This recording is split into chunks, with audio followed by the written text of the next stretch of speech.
পুতুল থেকে সাবধান। মনে রাখবেন, কেউ পুতুল গিফট করলে ভুলও নিবেন না, আপনার বাচ্চাদেরকে দিবেন না।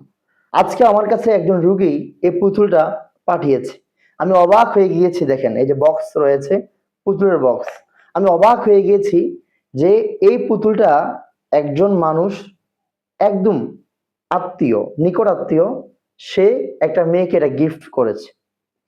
এই পুতুলের মধ্যে দেখেন কি ভয়ঙ্কর ভাবে আপনার বশীকরণ করা হয়েছে, জাদু করা হয়েছে।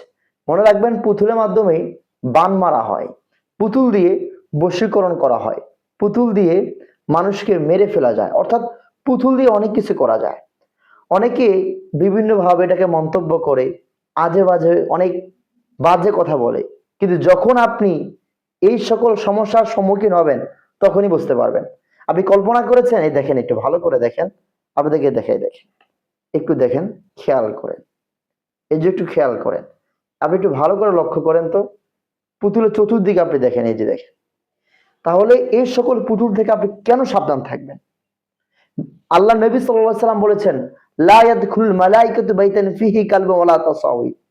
ওই ঘরে আল্লাহর রহমত আসে না, ওই ঘরে আল্লাহর ফেরেশতারা আসে না যেই ঘরে পুতুল, জীবজন্তু, ছবি থাকে। তাহলে এই যে এই সকল পুতুলগুলো কখনো আমার আপনার ঘরে থাকতে পারে না।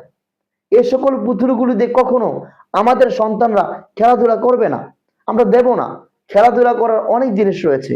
তাহলে মনে রাখতে হবে, যদি নিজের সন্তানকে জিন, জাদু, বদনজর সকল সমস্যা থেকে বাঁচাতে চান, তাহলে পুতুল ঘরে রাখা যাবে না।